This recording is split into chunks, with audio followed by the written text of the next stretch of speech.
Assalamualaikum warahmatullahi wabarakatuh, teman-teman Dua Ufa. Memasuki abad ke-15, agama Islam mulai mengakar di tanah Jawa. Kehadirannya mulai mengikis keberadaan agama lainnya yang telah ada sebelumnya. Tidak sedikit masyarakat akhirnya mengucap 2 kalimat syahadat untuk menjadi seorang muslim. Seperti kita ketahui bersama bahwa Wali Songo atau 9 wali saat itu sangat berperan dalam memperkokoh proses islamisasi.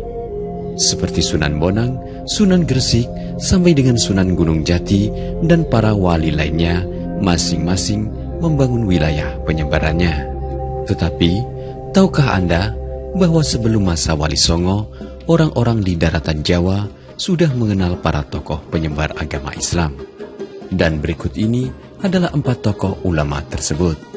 Yang pertama adalah Syekh Datuk Kafi. Nama lain dari Syekh Datuk Kafi adalah Syekh Nurjati. Beliau dikenal sebagai ulama yang merintis penyebaran agama Islam di wilayah Cirebon dan sekitarnya. Syekh Datuk Kafi adalah putra dari Syekh Datuk Ahmad, seorang ulama besar dari Malaka yang lahir sekitar abad ke-14 di Semenanjung, Malaka. Sekitar pertengahan abad ke-14, beliau menuntut ilmu di kota Makkah. Kemudian, dari Tanah Suci Syekh Datuk Kafi pergi ke kota Baghdad. Syekh Datuk Kafi akhirnya sampai di Tanah Jawa setelah melalui perjalanan yang panjang. Beliau dan rombongannya berlabuh di Muara Jati, Cirebon pada tahun 1420 Masehi. Di sini, Syekh Datuk Kafi mulai berdakwah. Beliau mengenalkan ajaran Islam pada masyarakat yang masih menganut ajaran Hindu-Buddha. Namun, akhirnya banyak juga orang dari berbagai daerah yang selanjutnya datang untuk menimba ilmu tentang Islam. Syekh Datuk Kafi diketahui juga menjadi guru bagi putra dan putri Raja Sunda, Prabu Siliwangi, yakni Raden Wala Sungsang dan Nyai Rara Santang. Ulama selanjutnya adalah Syekh Maulana Akbar atau Syekh Bayanullah. Beliau adalah adik dari Syekh Datuk Kafi. Wilayah dakwahnya di daerah Kuningan, Jawa Barat. Syekh Maulana Akbar juga lahir di Malaka sekitar abad ke-14.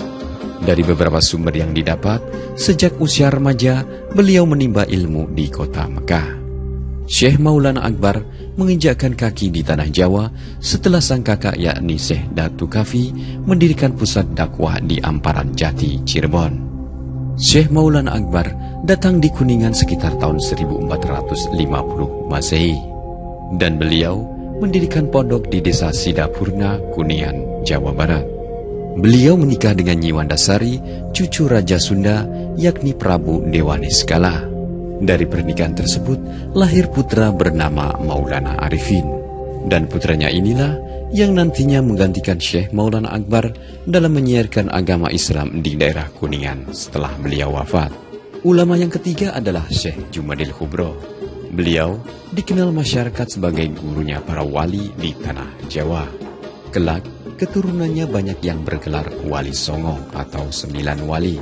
Syekh Jumadil Kubro lahir pada pertengahan abad ke-14 di Samarkand, Uzbekistan. Nama beliau adalah Syekh Jamaluddin Al-Husain Al-Akbar.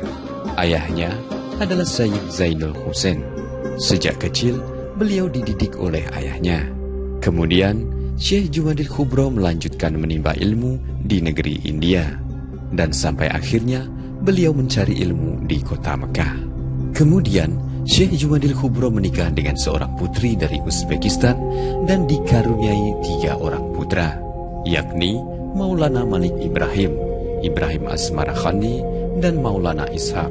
Teman-teman Dua Ufa, selain sebagai ulama, Syekh Jumadil Kubro dikenal juga sebagai saudagar. Beliau berdakwah dan berdagang hingga ke Nusantara, tepatnya di Samudra Pasai di Aceh, dengan didampingi oleh putra-putranya. Pada tahun 1399, Syekh Jumadil Kubro sampai di Pulau Jawa. Beliau berhadapan langsung dengan situasi dan kondisi saat itu di mana ajaran Hindu-Buddha masih sangat dominan. Syekh Jumadil Kubro mengenalkan ajaran Islam secara perlahan-lahan. Berbagai kesulitan beliau hadapi mengingat pengaruh Majapahit saat itu begitu kuat. Meskipun demikian, dengan berbagai upaya yang dilakukan, akhirnya masyarakat termasuk kalangan bangsawan kerajaan bisa menerima ajaran Islam yang dibawa oleh Syekh Jumadil Kubro. Tokoh ulama lainnya yang mempunyai pengaruh besar pada penyebaran agama Islam di tanah Jawa adalah Syekh Kuro. Nama lain dari Syekh Kuro adalah Syekh Hasanuddin atau Syekh Mursyadatillah. Beliau berasal dari negeri Campa, putra dari ulama yang bernama Syekh Yusuf Siddiq. Syekh Kuro memperoleh ilmu agama Islam dari ulama-ulama besar di kota Mekah. Pada tahun 1418, beliau sampai di Pulau Jawa. Daerah pertama yang disinggahi oleh Syekh Kuro tepatnya di pelabuhan Cirebon di wilayah Kerajaan Galuh, Sunda. Namun, akhirnya beliau pindah untuk melanjutkan dakwahnya di daerah Karawang karena mendapat halangan dari penguasa. Di tempat inilah, Syekh Kuro mendirikan sebuah pondok sebagai tempat berdakwah dan menyiarkan ajaran agama Islam. Teman-teman Dua Aufa, demikianlah kisah dari 4 ulama penyebar agama Islam sebelum keberadaan Wali Songo di tanah Jawa. Semoga bisa menambah wawasan.